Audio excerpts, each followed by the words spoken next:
हरे कृष्ण कृष्ण कृष्ण हरे हरे, हरे राम राम राम हरे हरे। गुरु ब्रह्मा गुरु विष्णु गुरुदेव महेश्वर, गुरु साक्षात् परम ब्रह्म तस्मै श्री गुराभे नमो। जय गुरुदेव। पाठ करछि श्रीमद् भागवत गीता विश्वरूप दर्शन योग एकादश अध्याय श्लोक नंबर 43। पितासि लोकस्य चराचरस्य तमस्य पूजस्य गुरुर्गुर्यान् न तत्समहस्तभयाधिक कुतोहन्न लोकोत्रय होप प्रतिम प्रभाव। पिता माने पिता, ओसी माने ह लोकस्य जगतेर चराचरस्य स्थावर ओ जंगमेर, तम माने तुमी, অশ্ব মানে এই, পূজ্য পূজনীয়, চ মানে ও, গুরু গুরু, গরিয়ান মানে শ্রেষ্ঠ, ন মানে না, তৎ সম তোমার সমকক্ষ, অস্তি আছে, অভ্যাধিক মহত্তর, কুত কিভাবে সম্ভব, অন্য অন্য, লোকত্রয়ে ত্রিলোকে, অপি ও অপ্রতিম অপ্রমেয়, প্রভাব প্রভাব। অনুবাদ। হে অমিত প্রভাব, তুমি এই চরাচর জগতের পিতা, পূজ্য, গুরু ও শ্রেষ্ঠ। ত্রিভুবনে তোমার সমান আর কেউ নেই, অতএব তোমার থেকে শ্রেষ্ঠ অন্য কে হতে পারে। তাৎপর্য।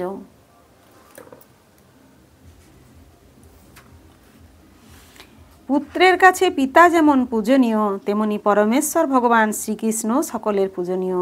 তিনি সকলের গুরু, কারণ তিনি সর্বপ্রথম ব্রহ্মাকে বৈদিক জ্ঞান দান করেন এবং এখানে তিনি অর্জুনকে ভগবদ্গীতার তত্ত্বজ্ঞান দান করেছেন, তাই তিনি আদি গুরু।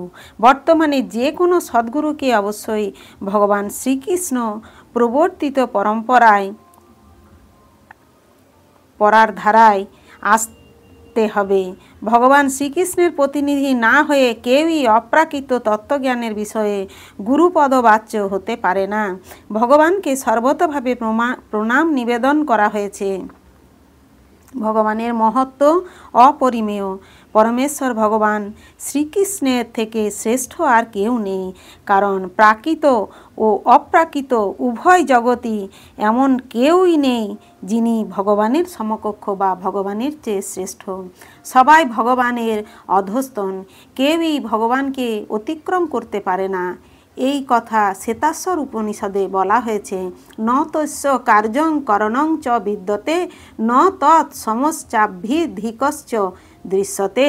পরমেশ্বর ভগবান শ্রীকৃষ্ণের ইন্দ্রিয় ও দেহ একজন সাধারণ মানুষেরই মতো, কিন্তু ভগবানের ইন্দ্রিয়, দেহ, মন এবং ভগবান স্বয়ং অভিন্ন। যে সমস্ত মূর্খ মানুষেরা ভগবানের সম্বন্ধে যথাযথভাবে জ্ঞানপ্রাপ্ত হয়নি, তারাই শ্রীকৃষ্ণের আত্মা, হৃদয়, মন ও সব কিছু থেকে শ্রীকৃষ্ণকে ভিন্ন বলে থাকে। শ্রীকৃষ্ণ পরম তত্ত্ব, তাই তার ক্রিয়াকলাপ ও শক্তি পরম শ্রেষ্ঠ। শাস্ত্রে আরও বলা হয়েছে যে তার আমাদের মতো ইন্দ্রিয় না থাকলেও তার প্রতিটি অঙ্গই সমস্ত ইন্দ্রিয়ের কাজ করতে পারে, তাই তার ইন্দ্রিয় অপূর্ণ অথবা সীমিত নয়। কেউই তার থেকে মহত্তর হতে পারে না, কেউই তার সমকক্ষ হতে পারে না এবং সকলেই তার থেকে নিকৃষ্ট।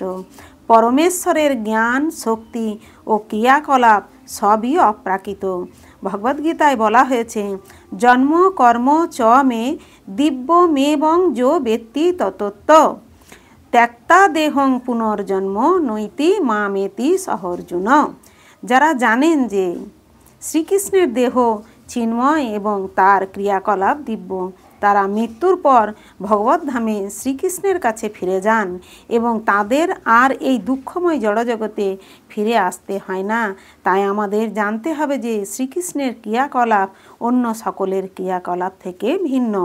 শ্রীকৃষ্ণের নির্দেশ অনুসারে জীবনযাপন করাই শ্রেষ্ঠ পন্থা, তার ফলেই জীবন সার্থক হয়।